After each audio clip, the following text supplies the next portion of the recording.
Page 40, Chapter 5, Alive Among the Dead. 1 month became a season lengthened to a year, and only then did Odysseus think again of his three-island kingdom. Life with Circe was as sweet as lotus fruit. It tended to make a man forget his home and family. Then his best friend Polites came to him and said, "Poseidon's memory may be long, or it may be short, but yours has failed you altogether if you forget your beautiful queen. Your men have wives and children too, and we have been gone from them now for more than 11 years. So Odysseus went to Circe, and held her in his arms apologetically, and said, "It's time to go. You promised me a year ago to send me where I can learn the route home, and the secret of things to come. Who is this oracle? Where will I find him?" Circe bit her lower lip and clenched her fists. "Very well, I will tell you. It was written when I was born that I would love you and lose you, but you won't like the directions I give you. You may not dare to follow them." "Not dare, lady? I am Odysseus of Ithaca, hero of Troy, whose exploits—" Yes, all right, so be it.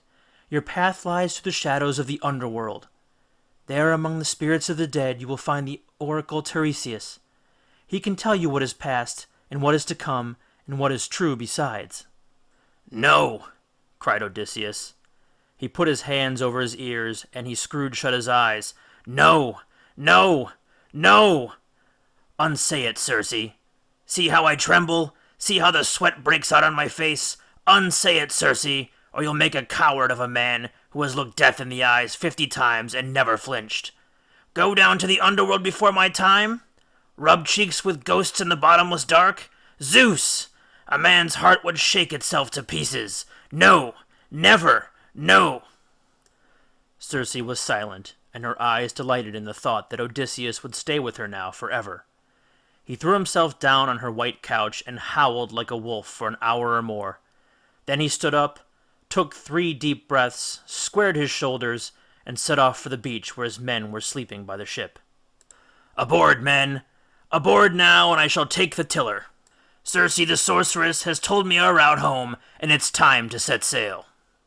As the red-prowed, fast, black ship scraped its hull against the white sand, and its dry planks swelled at the touch of the sea, Circe ran down to the beach and plunged knee-deep into the surf.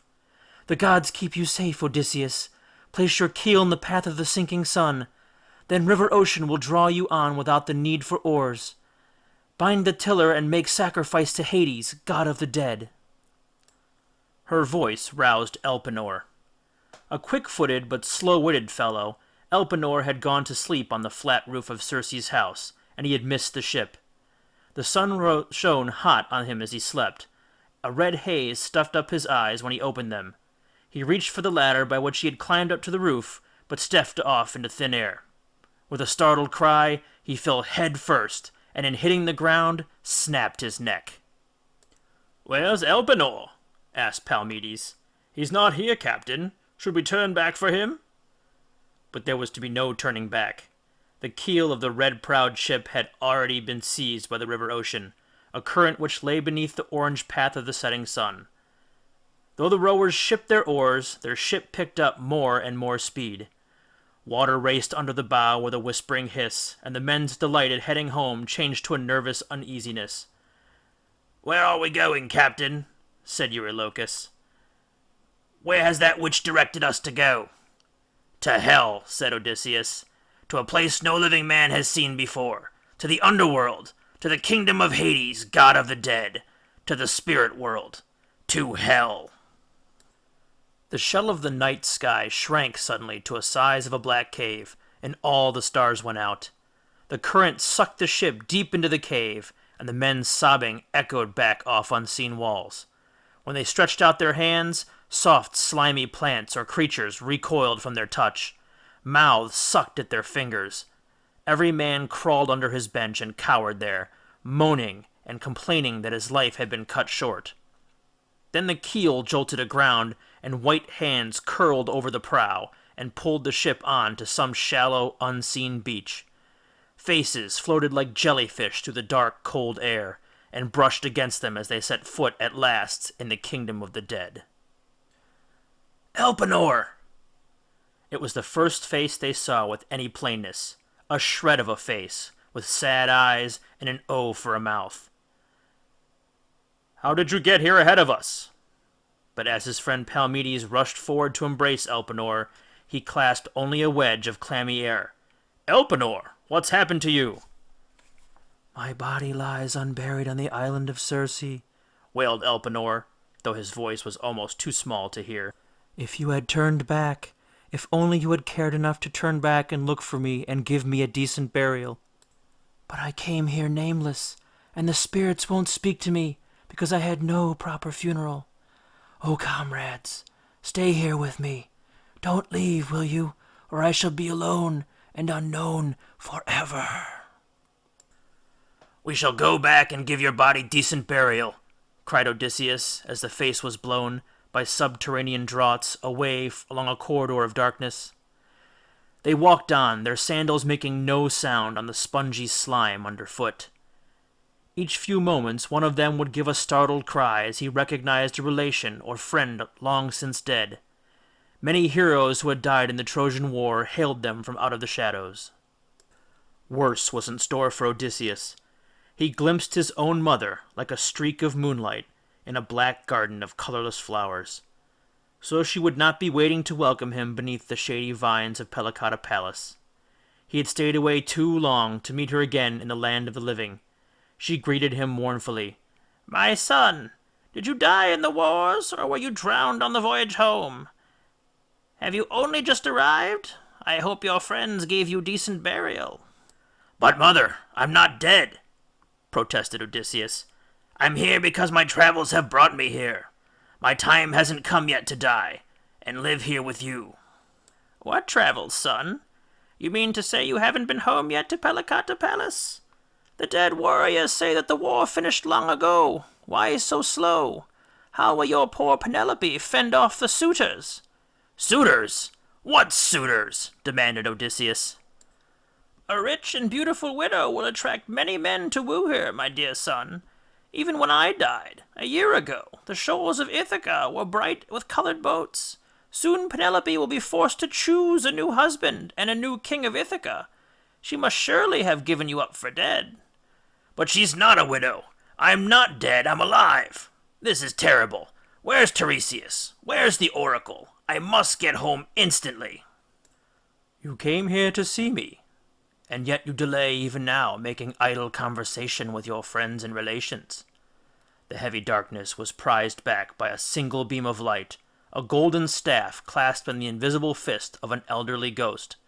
For Tiresias, the oracle, Hades was a brighter place than earth, for he had been blind in the sunlight. Now his gray, cloudy eyes stared piercingly at Odysseus, and answered his questions before he asked them. "Yes, I can tell you what is past, and what has come, and what is true. Yes, it is true that there are princes pestering your wife to marry, but she is patient, and goes on believing you will return one day. Yes, I can tell you the path you must steer to reach Ithaca. You must sail past the siren singers, beneath the clashing rocks, beneath the lair of the horrible Scylla, and past Charybdis, the bottomless whirlpool. Aha! I hear your heart pump, even inside your bony cage of your chest. But if you have the wisdom enough, you will overcome all these dangers, and put in at the island of the sun." The golden wand of light flickered like a torch flame, and Odysseus lost sight of the oracle's gray face. "And then? Shall we reach home safely from there? Which way should I steer from the island of the sun? Tell me! Must any more of my men die? Is Poseidon still angry with me?" "Angry? He hates you with a hatred deep as the ocean itself. The Scylla will take her fill of men, but their death is appointed for that hour. Do not struggle to save them. Row quickly by. If no one kills or eats the sun god's cattle which graze on the island of the sun, all may be well. All may still be well." The voice faded to a sigh, and the light to a flicker, and the gray face to a wisp of smoke. Odysseus sprang forward to stop the oracle leaving, but he slipped on the slime and fell, and a circle of white and doleful faces closed in on him, and invisible fingers felt at his face. The spirit of Hades had forgotten the feel of skin and hair. Like a swimmer in this shoal of jellyfish, Odysseus flailed his way back to the shore, where he had left his fast black ship. If it had not been for the anxious clucking of his cockerel, he and his men might not ever have found its solid hull amongst the softness of the underworld. No time for farewells to the dead they knew, no time for questions about life after death, only a long, sweating pull on the oars against the current of river ocean. At last the keel was gripped by a favorable current and emerged into the path of the rising sun. They were swept, without aid of oars, out onto the sunlit sea, and saw Circe's island, a speck on the horizon.